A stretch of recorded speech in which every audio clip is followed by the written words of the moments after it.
ñu waxtaanee aada ak cosaan ñu ànd si ak Ndiaké Mbaye ñu nuyu ko Tata Ndiaké ñu ngi lay nuyu bu baax. maa ngi lay fay bu baax Safi di nuyu Seydina di nuyu sama invité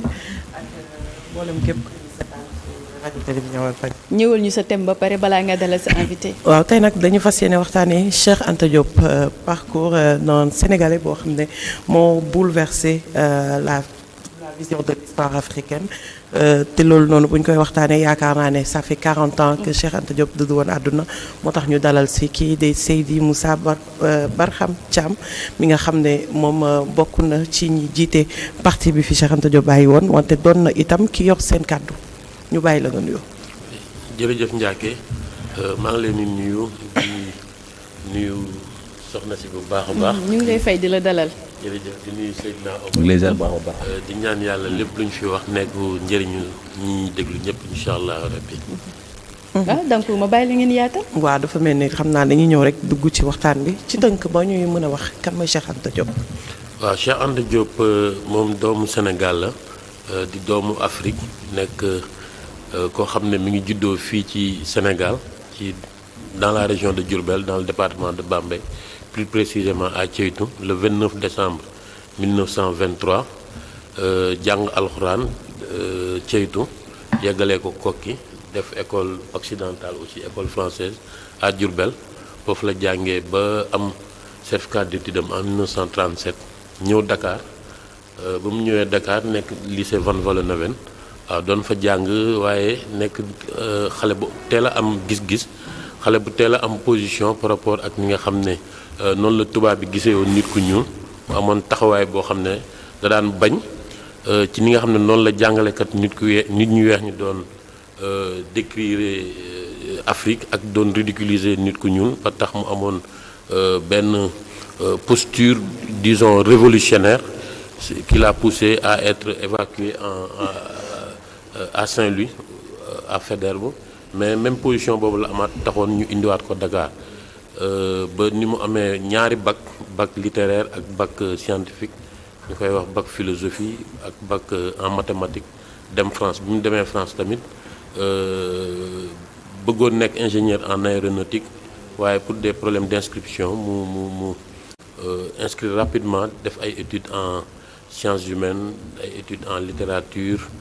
philosophie et autres def tamit beneen inscription en sciences ba yàlla may ko mu am ñaari licence en sciences en sciences exactes et en sciences humaines waaye dafa amoon tamit engagement politique depuis bi muy nekk tout tànk moom moo taxoon mu teel a am benn taxawaay dans la terre du colon en France tax mu dugg ci parti bi ñuy wax RDA le Rassemblement démocratique africain doon jiite étudiants yi fa nekk. naa soo ma relancé yaa ngi koy wax sànq ci say kàddu Cheikh Anta Diop scientifique Cheikh Anta Diop homme de lettres. wante li ñu gën a intéressé mooy bokk na ci ñi nga xam ne ñoom ñoo revaloriser culture africaine. effectivement Cheikh Anta Diop mën nañu wax ne la base de sa vision est une base culturelle parce que lui ce qui li ko intéressé woon mooy. La restauration de la conscience historique parce que culture moom mooy li nga xam ne nit ki bu ñàqee lépp loolu lekk lay dese te culture mooy patrimoine bi nga xam ne ñun nit ku ñuul ñi ci moom la ñu waroon dellu effectivement pour réclamer li nga xam ne moom mooy suñu place ci àdduna si donc moom démarche am nekkul woon démarche wax forcément que ne culture africaine culture noire moom moo gën ci culture yi mais il partait de l'évidence que chaque peuple a une culture et que toutes les races sont égales et que bu fekkee maanaam tubaab ni ñu tëggee woon histoire dañoo jàpp ne peut-être l'Afrique devait être reléguée au second plan lan lañ doon def ci àdduna si et que en réalité les blancs avaient falsifié l'histoire donc l'œuvre de Cheikh Anta Diop consistait à retracer le fil conducteur bi nga xam ne depuis les origines jusqu'à nos jours noonu la demee et que aussi il le faisait en toute partialité et lui-même il le disait qu'il a été gêné que lorsque bi mu defee ay recherches am def ay gëstoom il est tombé sur l'Égypte qui était le berceau de l'humanité qui était le berceau de la civilisation donc restauration conscience historique boobu nga xam ne moom moo war a nekk selon lui le ciment bi nga xam ne moom mooy lier les individus pour que le peuple ne soit pas une population, ne soit pas une populade. Donc moom loolu moom moo nekkoon œuvre am ba nga xam ne disons sur tous les plans, sur le plan intellectuel, scientifique et politique, ba ni nga xam ne sax noonu la duggee ci politique bi. Livre programme bi ma yor ni muy les fondements économiques et culturels d'un État fédéral d'Afrique noire loolu moom mooy base bi. Et il disait que l'impérialisme culturel est la base est la vis de sécurité de l'impérialisme scientifique. Donc supprimer le premier, c'est éliminer les bases du second. Donc li nga xam ne moom mooy suñu caada di suñu patrimoine culturel. Comme il disait, arrachez votre patrimoine culturel bu ñu ci delluwaatee li nga xam ne moom mooy suñu véritable place dans l'historiographie mondiale mën nañ ko am et que aussi Afrique mën na demal boppam. waaw ndax nit ñu weex ñi la Grèce antique bi nga xam ne moom la ñuy décrire comme étant le berceau de la civilisation maanaam ña fa nekkoon ñëpp ci nit ñu weex ñi mën nañu wax ne jaar nañ Afrique. waaw ressourcé wu ci suñu ay borom xam-xam yi nekkoon foofu tey ñëw falsifier l'histoire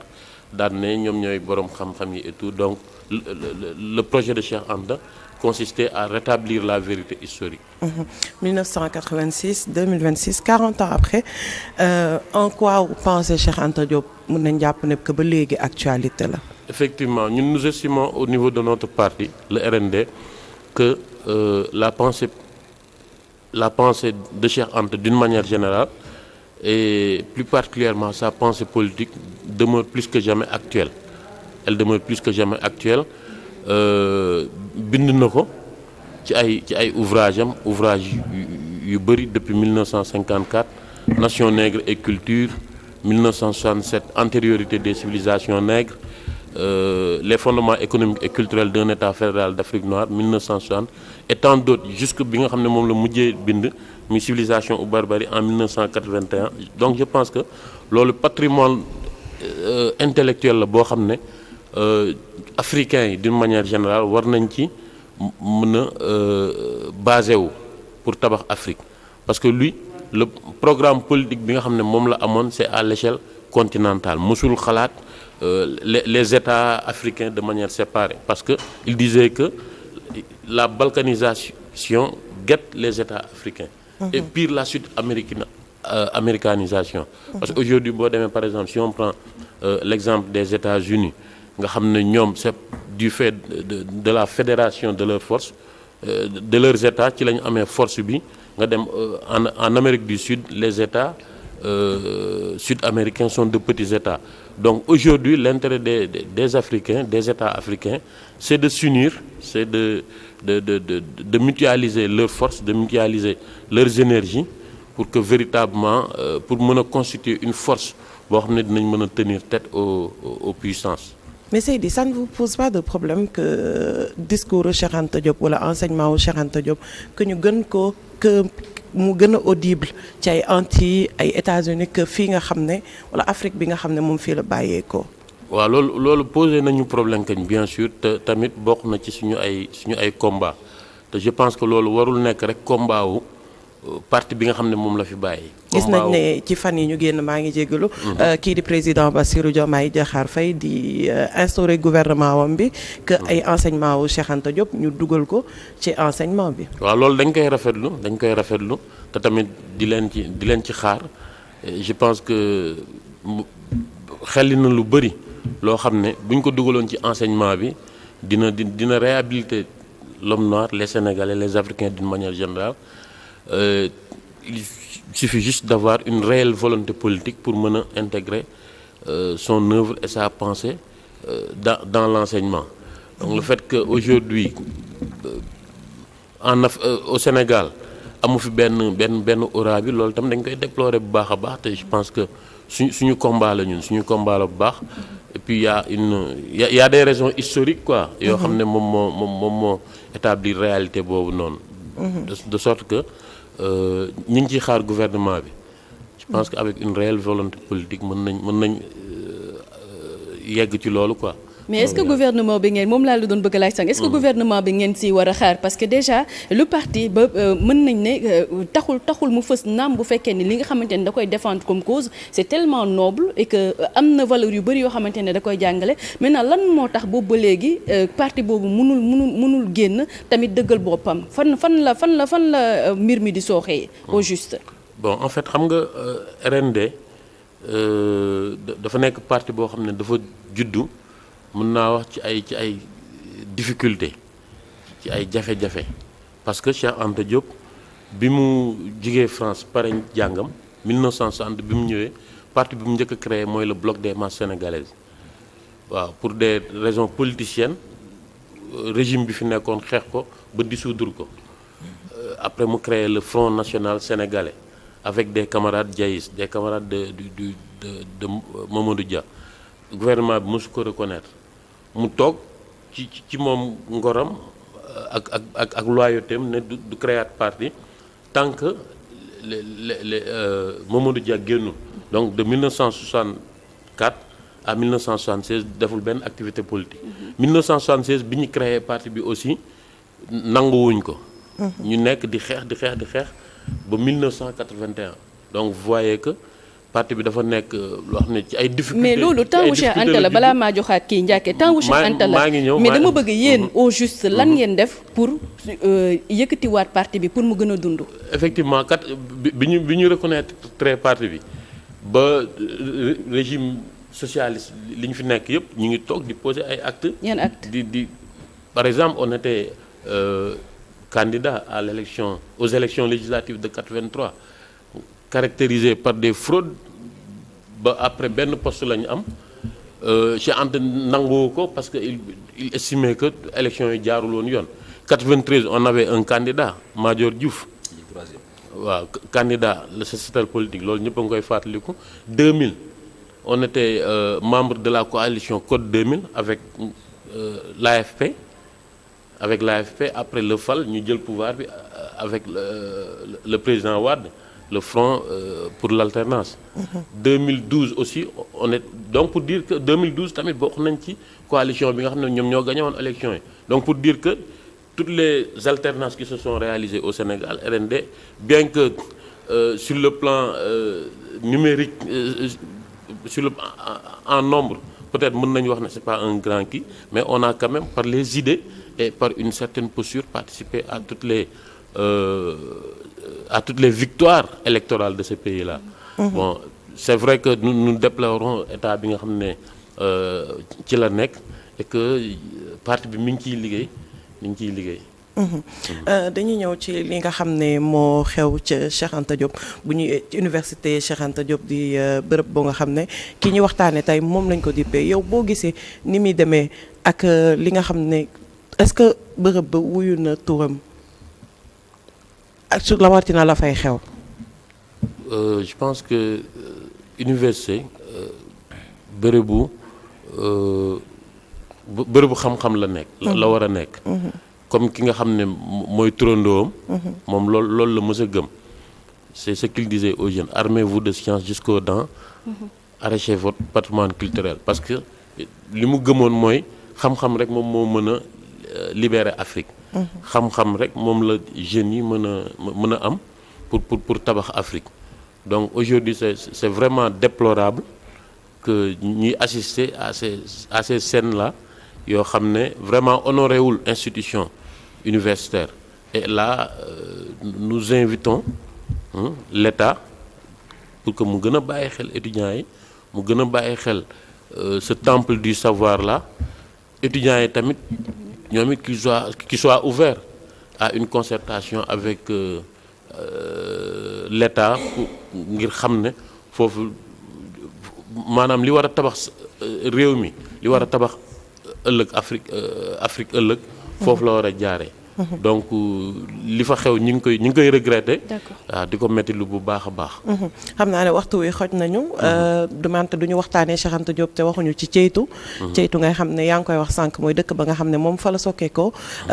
njiita réew mi tamit fan yi ñu génn rek mu ngi wax gouvernement bi ci ñu xool nu ñuy désenclaver ba pare fexe ba nit ñi mën a jot ci ceytu te yéen boobu ba léegi yéen a ngi ciy dox na am na ay pèlerinage yoo xam ne sax yéen a ngi ko fay amal. waaw ceytu dafa amoon solo trop ci Cheikh Anta Diop moom moo taxoon mu ne woon bu wujjee boromam ñu delloo ko fa soxnaam aussi bi nga xam ne moom la jural ay doomam ñeent doomam yëpp fa lañ ko denc di tubaab di nit ku weex donc pour wane ne lu amoon ku amoon fu mu tegoon ceytu la donc ceytu boobu noonu ñun Cheikh Anta Diop bi mu wàccee liggéey le 7 février 1986 1987 la parti bi institué le pèlerinage à Ceytu pour di ko fàttaliku di ko rendre hommage waaw boobu ba léegi tamit parti bi doon xeex amoon taxawaay pour bëgg ñu désenclaver ko. ça a été heureux que régime bi fi jóge defoon benn tali boo xam ne moom moo koy désenclaver bërki démb dégg nañ gouvernement bi à travers le dernier conseil des ministres que ne dinañ defaat yokk infrastructure yi pour que dëkk bi gën a dund pour que dëkk bi gën a désenclavé wu loolu tamit ñi ngi leen ciy xaar. Safi dafa mel ni. waaw dafa mel ni waxtu bi jeex na mais man li ma bëgg ci ñoom mooy que ni ñuy def comme yeneen parti en réalité. parce que bu fekkee ne da ngeen am lii di Cheikh Anta Diop jàpp naa ne que ni xew-xew bu amee war ngeen mën a génn yéen tamit def seen conférence de presse fësal ne carrément que ni parti bi d'accord na ci lii waaye tamit mu ngi ñaawlu lii tamit di def des mobilisations ba nga xam ba pare massifier également le parti pour mën a dëggal seen bopp comme le PASTEF l'a fait pour wan ne dañu bëgg jubal jubanti yéen tamit ngeen jaay li nga xamante ne moo nekkoon ci Cheikh Anta Diop. effectivement loolu massifié waaw effectivement loolu je pense que ñi ngi ci waaw parce que ñi xam nga parti bi moom RND ku ko xam-xam ne parti xam-xam la. d'accord parti programme la parti idée la et tout waaw ñu ngi ciy def ay jéego. waaw gën leen massifier rek ñu leen di nuyu bu baax a baax waa parti bi ñu ngi ciy def ay jéego boobu ba léegi. d'accord waaw di ñaan yàlla rek. dëgg bi éclaté wu et que waaw njëriñu Sénégal. ban dëgg. dëgg bi mooy jubal jubanti bi nga xam ne moom lañuy woote. d'accord ci formation politique yi nga xam ne ñoom ñoo koy incarner effectivement. yàlla jox leen réew mi. d'accord te mën naa nekk te ñu ngi ñaan yàlla mu nekk RND. incha allah rabbi incha allah ñu lay sant baag di la gërëm Ndiaké. amoon na solo di la sant yow tamit di sant Seydina Omar Ba. ci coordination bi di ko gërëm moom Seydi Moussa Barham Thiam ci disponibilité bi di joxe dig daje mercredi bi di ñëwaat. ñu bàyyi ko mu tàggatoo. dañ koy bàyyi mu tàggatoo. nuyu waa parti bi nag waa parti bi Safi sonal na leen torop. non dama bëgg rek ñu yëngatu def comme Cheikh Anta. mais ñu bañ a def comme Cheikh Anta rek comme Cheikh Anta moom day bàyyi nag ku ko tooñ mu ne noonu bàyyi ma toog sama coin tamit. dëkk bi laajatul loolu. léegi dafa laaj yëngatu am nga def un peu de kii dëgg la donc ñu ngi leen di sant leen gërëm bu baax di jéggalu ci retard bi bu baax a baax. mosoo tardé. jërëjëf di nuyu grand Seydina Omar bu baax a baax di nuyu waa kër gi yëpp. kilifa gi Cheikh Niass ak ñi ngeen liggéeyandool ñëpp incha allah rabbi. jërëjëf. ñu lay sant bu baax di la gërëm Ndiaké alors ñu dem jëli ji Seydina ñu dem invité wala ñu dem invité actu te dellu si.